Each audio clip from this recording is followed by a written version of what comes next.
Hi, I'm Effie and this video is going to be my somewhat late October wrap up. This time there's a relatively valid reason why my wrap up's so late, and that's because for the first couple of weeks of November I wasn't really reading anything. Like, I was reading most days but I wasn't getting through anything. So I was like, I'll roll October into November, which is also going to be a December wrap up because I finished my reading for the year quite early in December. I mean, you don't need to know all the weeds of it, but basically I thought, I was going to wrap it up, and then since then I've been getting through quite a lot of books in November. I also didn't realise that I actually finished 17 books in October, so probably it should have been its own video before this anyway. Regardless, this is going to be my October wrap up. As I said, I finished 17 books in October. However, 6 of them were the Busybodies collection from Amazon, which is a fairly newly released mystery thriller short story collection that's available through KU, and there's also audios available for them. So they were all pretty short. I also read one book that was only about 50 pages long, and I think I read 1 or 2 novellas as well. So like 17 sounds like quite a lot of books, but when you break it out down like that, it's looking a lot more reasonable.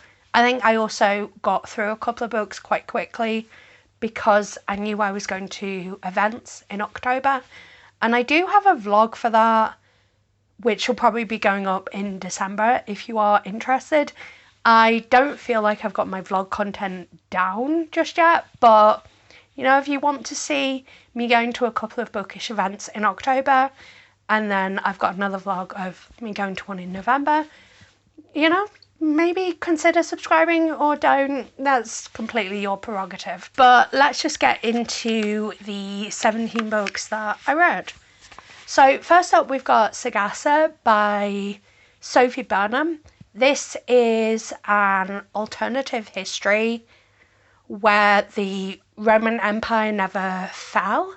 It takes place in a contemporary America, but, you know, America doesn't look anything like we know it to be, because obviously, like, the Roman Empire is still very much in place. It is the dominating power, and the central plot of this story revolves around a woman in her early 20s. I can't remember exactly how old she is, but she's in her early 20s and she's suddenly one of the most powerful and influential people in Roma Sagassa, which is what America's called, I believe. And she has the role of imperial historian, which she's come into because her father was assassinated and it's a hereditary role. And we're trying to unravel the mystery around his assassination, but there's also this mysterious artifact that she's been told would completely change the whole Roman Empire if it got discovered, and suddenly all kinds of forces want this artifact. So we're following this young woman, and then we've got a few other perspectives that give interesting counterpoints. This is a book that is incredibly political. You've got issues of queerness, transness, also the idea of like who controls history. There's a lot of corruption at the centre. There's a lot of discussion of class disparities. It is absolutely incredibly fantastic, and there's a twist that I kind of like semi thought might be the case, but also kind of took me completely by surprise. And the way that it's executed is absolutely incredible. I thought Burnham pulled this off incredibly, and I am just so in awe of this book.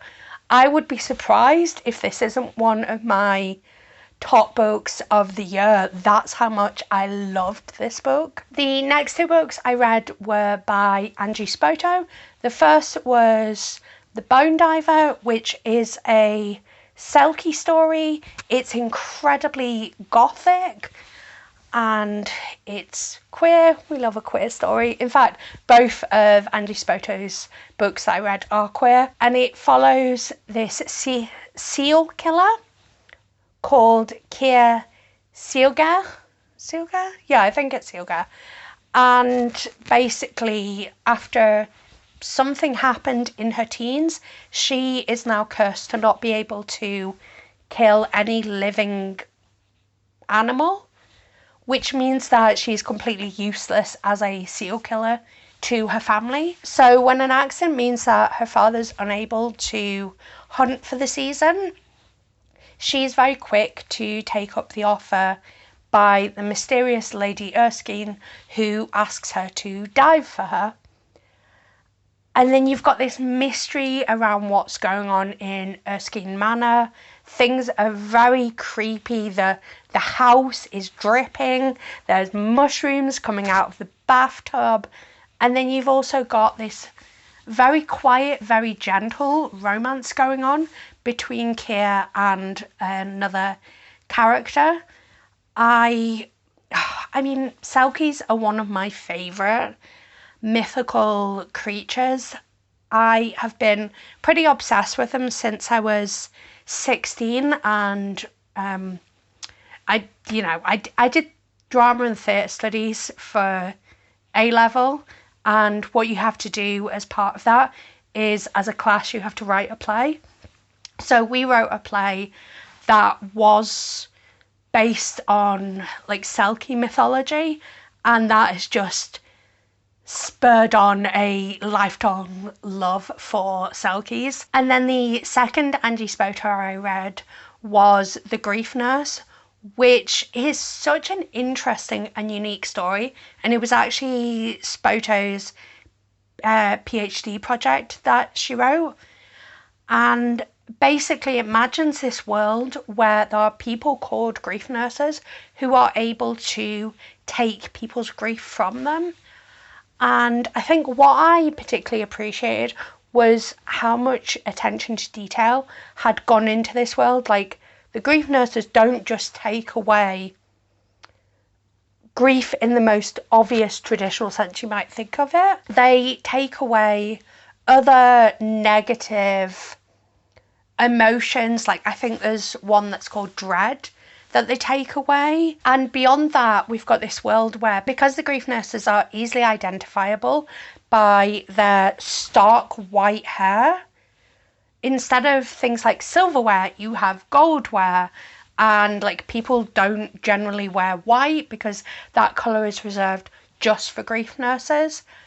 And it is these little things that make it such an incredible story. And this is also a deeply gothic story with a potential murder mystery at the centre, and a little bit of a tiny romance brewing in the background as well.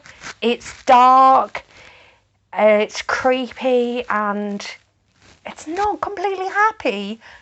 And I really, really enjoyed it. When the Moon Hatched by Sarah A. Parker was a book that took me quite a while to get into, and reading through reviews, that seems to be the consensus from a lot of people, because what Parker's done with this book is she plonks you right in the world and doesn't really take the time to build out the world. So everything that you're learning, you are learning as you go, and it is a little bit jarring, I'm not gonna lie. But around the, oh gosh, is it 200, 300 page mark, which is a considerable amount of the way through the book, there just seems to be a change in the narrative and everything clicks.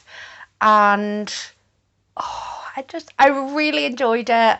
You know, there was things that you could see coming, but I think you're meant to be able to see them coming. And it was a case of like the reader being able to see a much broader picture, is able to see things that the characters themselves can't, even though this is in, I think it's in first person. If it's not in first, it's in a close third. And by the end of the book, I really, really enjoyed it and was like, okay, I need to know what's happening next. I'm actually desperate for the next book, which is so far away from where I started this book, thinking, oh, this is a trudge. How am I going to get through this? Like, this is really hard going. And now I'm like, I am obsessed. I need to read the next book. I also like desperately want to reread it, because this is definitely going to be a different kind of book on reread, because you know where the story's going. #Panic is, I think, the most recent book from the author of the Killing Eve Villanelle series. I read the Villanelle series, like, I think I got into the series, like, book 1 and 2 was out, but book 3 wasn't out. And I love this series so deeply, but like, don't ask me to watch the TV show, because, you know, BBC did an absolute disservice to it. So I was excited to pick up another book from Luke Jennings and see if the same magic that is in the Villanelle series is also in this new #Panic. And it's a different kind of book. But overall, I think I had a good time with it. Basically, it's looking at online fan culture and, to no extent, parasocial relationships, but it's also, I don't know if you can call it parasocial, the relationship that fans will have with fictional characters, because they get so on board with these stories and they internalize them, they relate to them, etc., etc. And then it's the community that's built around it and the lengths that fans will go to protect the things that they love.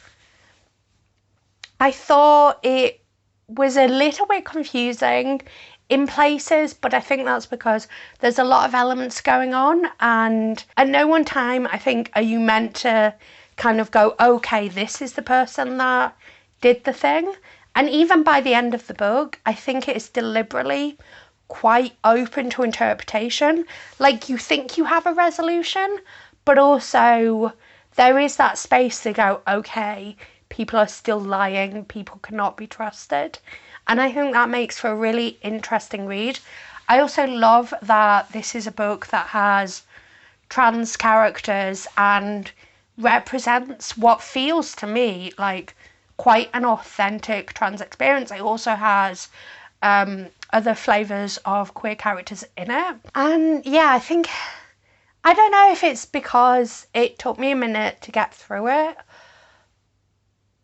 Like, I wouldn't put it on the same level as the Villanelle books, but I still did have a good time with it, and I don't regret reading it. Ruby and the V-Day Vampires by Vera Valentine is a short story following, I think she's middle-aged, so I'm going to say a middle-aged woman and a group of vampires who live in a van, and they sort of get together and just, you know, it's a smarty little story that takes place on Valentine's Day, and the vampires work for Cupid and they're quite monstrous, and Ruby's very down for that.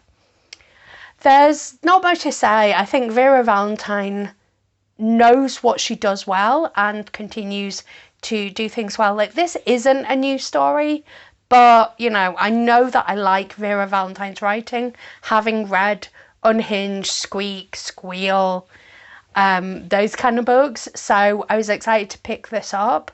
And like, vampires are very rarely gonna not hit for me. And then the next 6 books I'm just gonna zoom through are the Busybodies collection, which consists of, let me just consult my list, Staged by El Cosimano, is that how it's pronounced? The Reunion Dinner by Jessie Q. Sutanto, Crime of Fashion by Emma Rosenblum, The Nosy Neighbour by Nita Prose, One Lucky Subscriber by Kelly Garrett, and A Classic Case by Alicia Thompson. I feel like this was a mixed bag, with most of the stories being kind of mid, like they're not super memorable, but you also don't feel cheated of the time you spent to read them. I think in particular, Staged and A Classic Case fell into a trap of like trying to have a little bit too much going on. Like they had a romance happening and it sort of meant that the time between the like mystery thriller element was split, and I didn't enjoy that. Like I would have enjoyed a bit more focus on the, you know, the crime element as opposed to having to spend time working on this romance that's built into the story. And then One Lucky Subscriber I think was overall quite strong, but I did think the ending was a little bit unsatisfying. Like the character did the right thing, but I would have loved to see them do the wrong thing at the end of this story. And then like the reunion dinner was by far the best story of the bunch. I loved the idea of this Chinese American, I think she is, mother who is basically just putting her nose in everyone's business, finding out everyone's secrets, and just like being very like mama bear. I will not let my son go down for this. And it just had such a fun vibe to it. And then the final one, I've spoken about these completely out of order, is The Nosy Neighbour, which I thought it was a really interesting concept, but it didn't help that our main character was highly unlikable and not in an enjoyable way. I think it would have hit differently if we'd either had a different perspective or maybe not been so much in her head. But, you know, it passed the time. And I think if you're looking for bite-sized bits of, like, mystery thriller and want to try these authors, this is a good collection to give you a flavour. Rogue Community College by David R. Slayton is the start of a new series, but it's set in the same world as the Adam Binder novels, which I think start with, is it Trailer Park? No, I think Trailer Park Trickster is the second one. I'll put a picture somewhere on the screen of the first book in the Adam Binder series. But basically this book, you see a couple of characters that you've previously met in the Adam Binder series, but you're following a character who is something called a phage, and basically by having a little bit of someone else's blood, he can take on their powers, which makes for a really interesting concept. But also he is an assassin who is kind of undercover at this college, and then he ends up making friends at the college, and it complicates his mission. I think David R. Slayton's got such a unique voice, and I can't flaw the story. You know, I would have liked more, but this is the start of a series, and it did some things that I didn't expect. I don't know if that's because it's been a minute since I read the last book in the Adam Binder series, and because of that I didn't know or didn't remember that certain things were coming. But there were plenty of moments that surprised me in the best possible way, and I am excited to see these characters' journeys continue throughout the series. The Last Raven by Helen Glynn Jones was by far the worst book I read in October. Basically, you've got this character who is a human born to vampire parents who are the rulers of their region, and she is expected, when she comes of age, to take over the mantle as rulers of the region, but you know, everyone else is a vampire and she's a human and she can't become a vampire. So she feels like an outsider. And I just hated this book so much. It is a romantasy. It's a YA romantasy. So like do whatever you will with that. But I think my biggest issue was how so unself-aware she was and how desperate she was to cosplay as someone that didn't have the privileges that she had.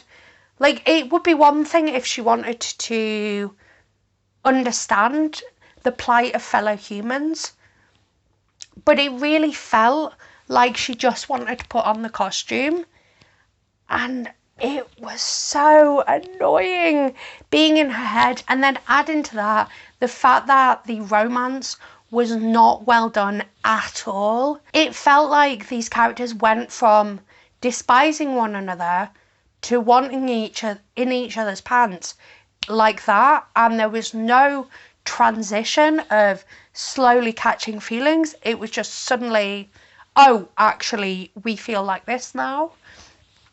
Oh, and then the ending, it was just weak all round, and I felt cheated because this could have been such an interesting story. But it's clear that this author had something very specific in mind, and it wasn't the most entertaining thing that you could have done with this really cool world. The Bloodless Princes by Charlotte Bond. This is a novella. I think it's a duology, and it's kind of been described as a reimagining of Orpheus and Eurydice. I think that's the right one. And it also contains dragons. This is the second book in a series, so unfortunately I can't really say too much about it. But it follows Madeline, who is a disgraced knight. And once again, I can't remember the name of her love interest.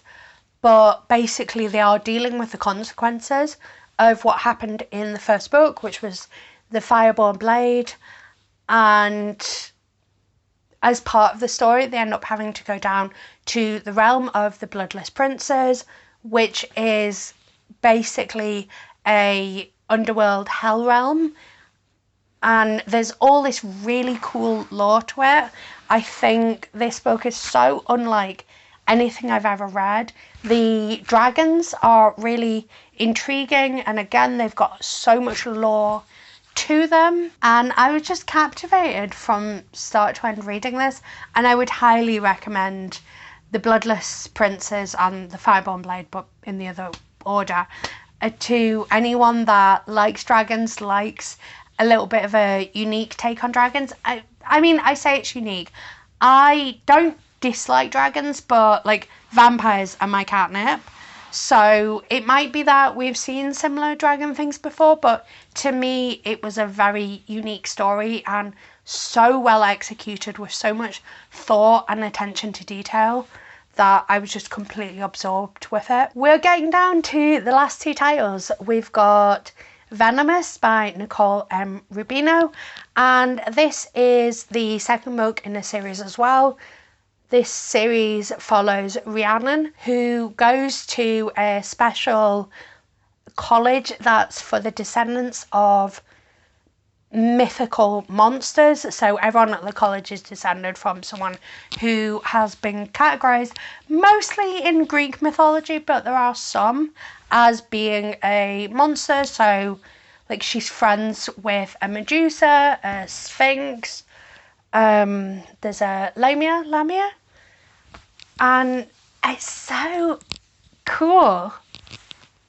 And what I really liked about this book specifically was that Rubino lent into the feminine rage, and like it's not a spoiler to say that it's like literally in the dedications, and it's a large part of the marketing, that Rhiannon actually like eats a man in this book, and it is so enjoyable to see. Like, I am so here for books that have women's wrongs and women just doing unashamedly bad things. I mean, the thing is, you could say that actually there's a certain justice to what she does, but regardless, I just had such a good time with this. And the way it ends, and you're going, no, I need book 3. I need book 3 now.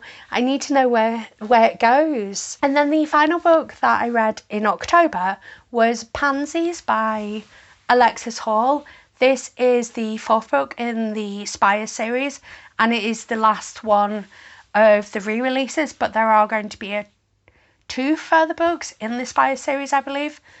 These are contemporary romances, and this one in particular, so they're all standalones. You do see characters cropping up from other books, but there's not much crossover, honestly, between the different books in the Spires series.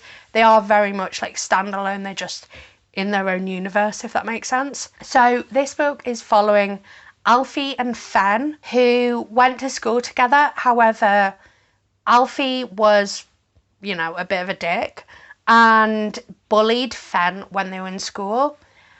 And now, all these years later, Alfie has come to understand himself and is very on board with his own sexuality, and he's back in his hometown of South Shields for a wedding, and he bumps into Fen but doesn't immediately recognize him. So chats him up, and that starts their relationship. It starts with hate sex. Well, it's hate sex on Fen's part, but it's Alfie's very, very much attracted to Fen. So that starts it. And what I loved so much about this book was how well Hall writes a sense of place. I felt a sense of home reading this. I was born in Sunderland. And lived there for several years, and I've always felt like it's a home to me. I don't feel like I have one specific place kind of thing. For me, it's Sunderland, Manchester, and Aberdeen. So Sunderland's one of my places that feels like home. And even though Sunderland isn't South Shields, it's, a lot of very familiar things. It's very much a northern town that feels like it was forgotten about once, coal and other industries like that were no longer as prevalent, I guess. But this is also a book that looks at grief. It looks at, owning your sexuality, feeling comfortable in who you are. Because the thing is, Alfie knows who he is. But the Alfie who's openly out and happy in London is not the same as the Alfie in South Shields, because for him, South Shields doesn't feel like a place that he can be that same London version of Alfie. Whereas Fen, for want of a better term, can't pass as straight. Anyone who looks at Fen can see his sexuality.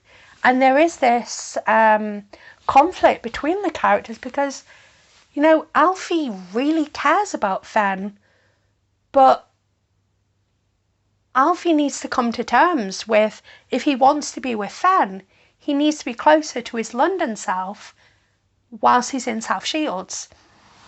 Just excellent book. I've read 3 of the 4 Spires books, and all of them I highly recommend.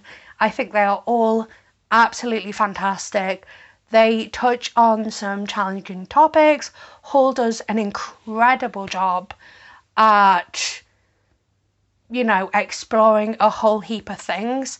And there's just such an authenticity to the queer representation that I really loved. And that is all of the books I read in October. I hope you enjoyed. Let me know in the comments which of these books you are most interested to pick up based on what I've said. But until next time, love you. Bye.